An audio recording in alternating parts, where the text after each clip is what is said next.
everyone, welcome to my vlog. For those of you who are new here, my name is Lisa. I am a scientist by training and a storyteller by instinct, based in the UK. By day, I work with microbes, and by night, I'm an aspiring fiction author, writing quietly in the margins and trying to bring the stories of my heart to life. So let's begin with where my writing has taken me this month of June.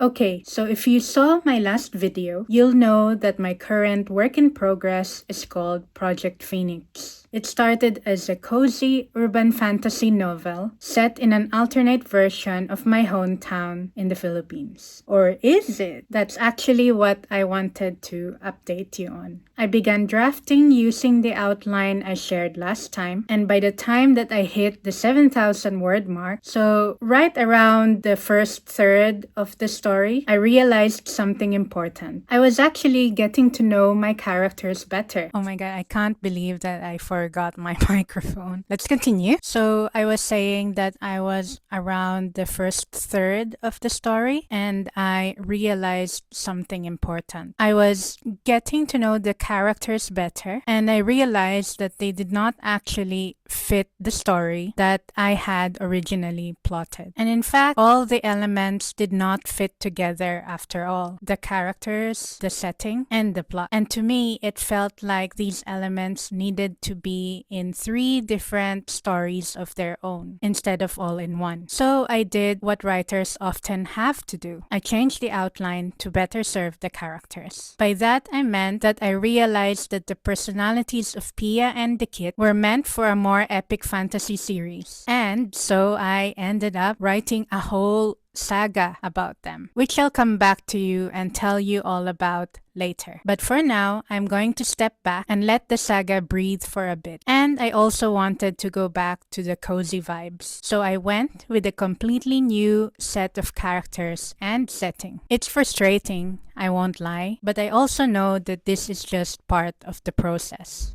If you've ever gone through something similar, a project shift, restructuring, or a full-on format change in your stories, let me know in the comments. We can commiserate together. So now let's talk about the new project. I call it Project Park. Project Park is a Mystery of the Week novella series with a cozy slice of life feel, just with dead people. It is set in a seaside cafe bookstore in Wales, where the customers aren't exactly living and the tea and coffee are brewed with a touch of the afterlife. So this bookstore cafe is managed by Kamatayan, Kay as she calls herself, also known as Death if you are in the Western Hemisphere. For decades, she's helped the recently departed resolve their unfinished business before they pass on. She works alone and always has. That is until fate, yes that fate, drops by in a ridiculous outfit and tells Kay to hire a new assistant. A cheerful, curious young man who doesn't know how he ended up in this cafe, only that something about it makes it feel like home. Told from the perspective of this cheery assistant, each episode brings in a new ghost, a new mystery, and another step toward the truth that even Kay doesn't want to face. That moving on isn't just for the dead. Well, what do you guys think? I actually had a lot of fun thinking about this intermediate project, and it's made even more special because Mr. Vera had a hand in helping me brainstorm it while on our walk home. Now let's look at what I've read this month.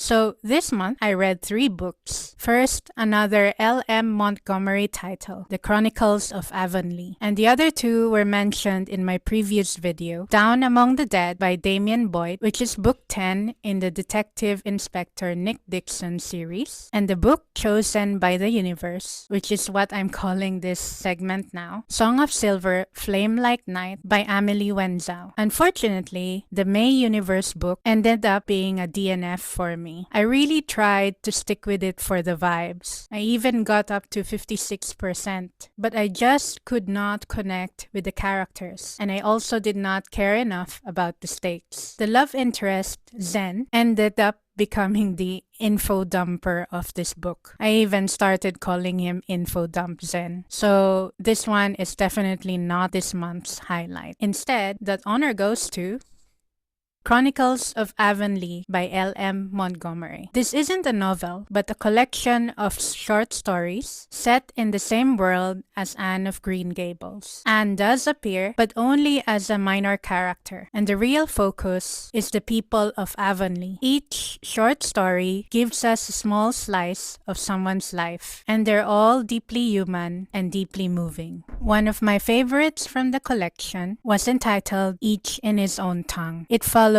a young violinist named Felix and his extraordinary gift for music, and the tension between that gift and his grandfather, Reverend Leonard, who tries to suppress it. It's a deeply touching story about the power of music, how it reaches people, even those who've shut themselves off from the world. It really resonated with me. I played the piano and saxophone when I was younger, and it reminded me how music truly is a universal language, one that can reach even the most closed-off hearts. Here's a passage that really stayed with me. In that strange music was the joy of the innocent, mirthful childhood blent with the laughter of waves and the call of glad winds. Mr. Leonard almost put his hands over his ears to shut out its intolerable poignancy, but on the dying woman's face was only a strange relief, as if some dumb, long-hidden pain had at last won to the healing of utterance.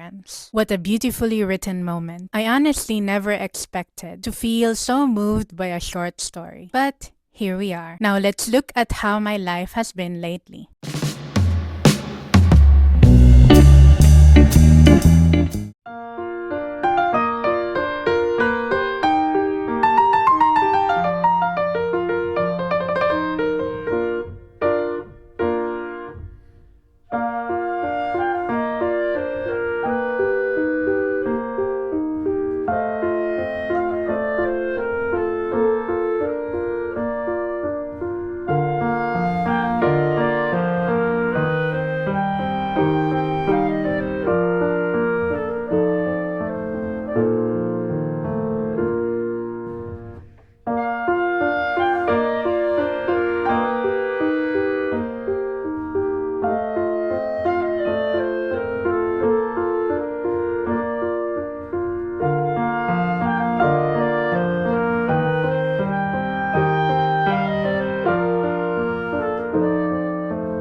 So, what's next for July?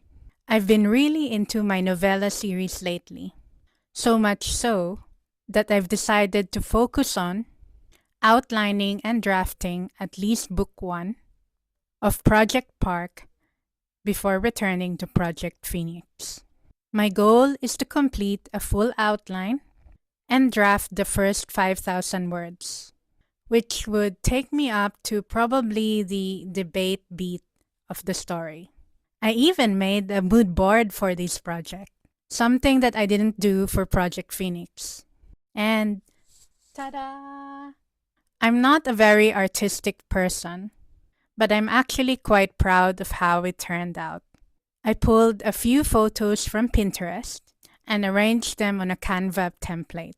I'll break down each part and what it means in the next video. But for now, I just wanted to show you the board. As for reading, I'm still working through The King's Captive by K.M. Shi on my Kindle. On audio, I had originally been listening to The Song of Silver, Flame Like Night, but since I DNF'd that one, I switched on to something by an author I already know I enjoy. Red Winter by Annette Marie.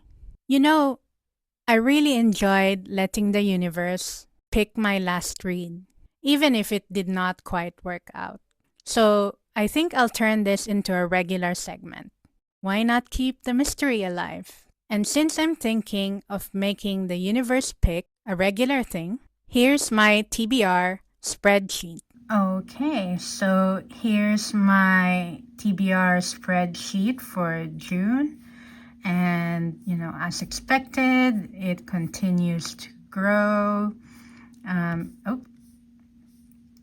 It's currently at 517. Now, I know before it was around 520 something, but I think I also put in the red ones in there. So this spreadsheet, I've removed all the stuff that I'd read, so because obviously we want the to read stuff. So so let's do the universe pick for June. Alexa, pick a number from 2 to 517.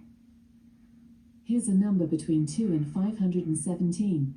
It's 148. 148. Let's see.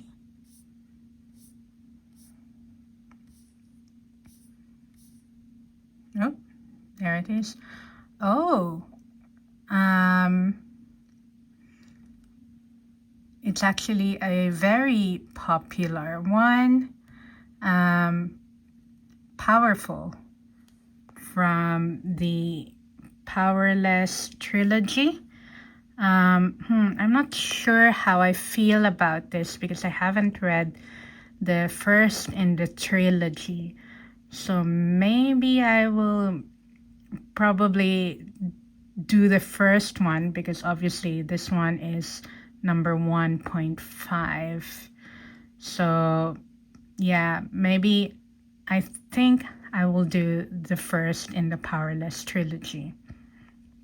Hello again. We have a costume change here. I've just had a shower and now I'm just gonna look at the universe pick for today. For July, we have Powerless from the Powerless trilogy by Lauren Roberts. So I know this is a very, very popular book. I think it's just everywhere on Bookstagram, Book Talk, and BookTube. So I am very, very excited to see what it's about, and what the hype is about, and whether it's worth the hype. Perfect for fans of Sarah J. Maas, whose books I haven't read at all. This young adult fantasy follows the forbidden romance between a powerful prince and an ordinary girl as they try to survive their kingdom's grueling laws pitting them against each other. She is the very thing he spent his whole life hunting. He is the very thing she spent her whole life pretending to be. Only the extraordinary belong in the kingdom of Ilya.